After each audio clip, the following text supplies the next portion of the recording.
Welcome to MAC Weekly. I'm Megan Clementi.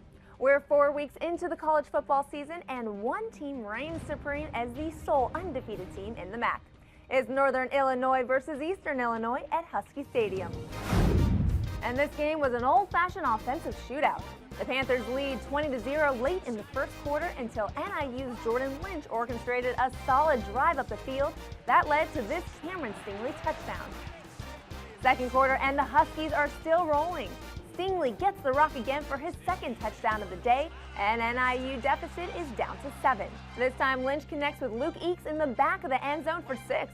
Now the game is tied at 20. 5 seconds left in the second quarter, and NIU enters the half up 3. Third quarter, and the Huskies continue to add to their lead. Keith Harris Jr. scampers into the end zone for one of his 2 touchdowns for the day. Eastern Illinois fought back, and they take a 39-36 lead in the middle of the fourth quarter. Huskies hand it off to Stingley, and he does the rest. And off to Cameron Stingley, who breaks through the middle. 40. Stingley finished the game with a career-high 134 yards on 21 carries. Keith Harris Jr. would finish the series off with an 8-yard run into the end zone. NIU would go on to win this one 43-39. Lynch also had another spectacular game in the air and on the ground, providing 424 yards of total offense. Northern Illinois extends its Husky Stadium winning streak to 22 games, the longest current home winning streak in the nation. In conference action, Toledo traveled to Mount Pleasant, Michigan to face Central Michigan. CMU starts off the game with the ball, but not for long as Chase Murrock gets the INT. It was his first career interception, and the Rockets capitalized. David Fluellen gets the ball into the end zone, and Toledo takes an early 7-0 lead. The Chippewas heading the other direction, and Cooper Rush connects with Connor Odekirk for the 19-yard touchdown reception. The Toledo D made it a long day for Rush. Football is out. Big hit off the edge from Junior Silvestri. He'll make the hit. He'll pick it up. He's in the end zone for 6. Toledo senior QB Terrence Owens enters the fray in the second quarter and makes it count.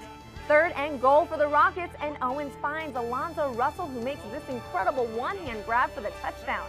Central Michigan down 14, but not out of the contest. Rush connects with Andrew Flory for the 27-yard reception, which would lead to Sailor Lavalle getting the TD. And Toledo looks to build on their lead, and Damian Jones-Moore is the guy to do it. He goes 15 yards for the touchdown, and the Rockets are close to putting this game away.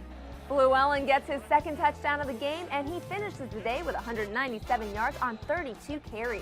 The Rockets win this one 38-17. Chase Murdoch led the team with 12 tackles to equal his career best. In the other conference matchup of the weekend, Ball State faced off against Eastern Michigan. The Eagles get on the board early when Darius Jackson rushes for 7 yards and the touchdown. Cardinals QB Keith Wenning finds senior wide receiver Willie Snead for the 21-yard reception. Snead would finish the day with 9 catches for 175 yards. Ball State would get on the board with this run by Jawan Edwards. And still going, and he's going to get free from everybody for a touchdown. Next possession for Ball State, and Horatio Banks goes 43 yards for the touchdown. And the Cardinals go up 7. Still the first quarter, and Wenning hits Jordan Williams in stride, and it's a Cardinals touchdown. Third quarter, and Eastern Michigan's Tyler Banks finds Dustin Creel for a 24-yard touchdown reception, bringing them within 17. But the Ball State offense was too much on this day. The Cardinals earn a 51-20 W over Eastern Michigan. With 317 yards passing, Wenning set the school record for career 300-yard games with 10. Ohio faces Austin Peay, and the Bobcats had their A game going on both sides of the ball. Ohio QB Tyler Tettleton finds senior Matt Waters for the easy score and his first career TD. Still first quarter, and Tettleton connects with Dante Foster. Tettleton to throw. Over the top, he's got Dante Foster. Foster in front of the crowd. Foster for the touchdown. Second quarter, Tettleton finds Waters, this time for a 23-yard strike into the end zone. After the extra point, it's 21-0. Fourth quarter, and this just puts a bow on it. Desmond Patterson goes 13 yards for the touchdown, and the Bobcats would go on to win this one 38-0. It marked the first time Ohio held an opponent scoreless since September 25th, 2004. Bowling Green welcomed Murray State to Doyle L. Perry Stadium, and we picked the action up in the second quarter. The Falcons are up 6-0, and that lead would quickly expand. Travis Green rushes for an 8-yard touchdown. He would finish the day with 133 yards on 17 carries. Next, Falcon possession, and QB Matt Johnson decides to keep it, and he goes untouched for 6. Still second quarter, and Chris Gallen makes his second TD reception for the game, and Bowling Green is up 28. The Falcons fly away with this one 48-7. Bowling Green amassed 660 yards of total offense, the most since finishing with 666 yards on November 6, 2004.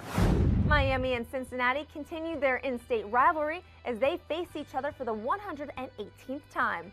Second quarter, and Cincinnati's Brendan Kay is picked off by Dayon Nunley. Same quarter and same result, but this time it's the Redhawks' Heath Harding with the interception. Fourth quarter, and the game is still scoreless.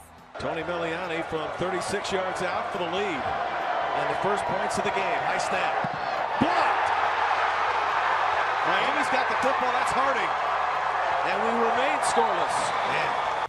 Cincinnati would finally get on the board with 2 touchdowns late in the fourth quarter to win 14-0. Massachusetts welcomed Vanderbilt to Foxborough, and the Minutemen were down 7 in the second quarter. That was until A.J. Doyle finds Tashay Sharp for a 4-yard touchdown reception. UMass would keep this one close all the way through 3. But the Commodores' offense would score 2 touchdowns in the fourth to put this one out of reach. Akron hosted Louisiana Lafayette, and the Zips were down 14 in the second quarter.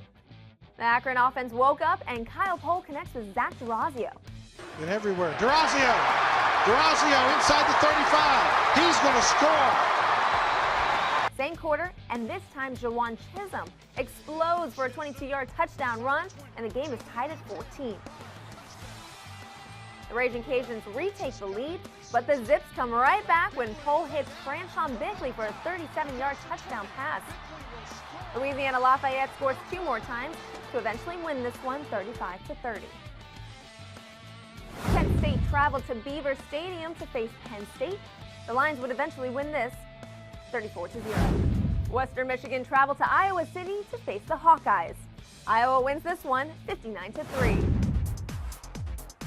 MAC football action continues this week with 7 games on Saturday.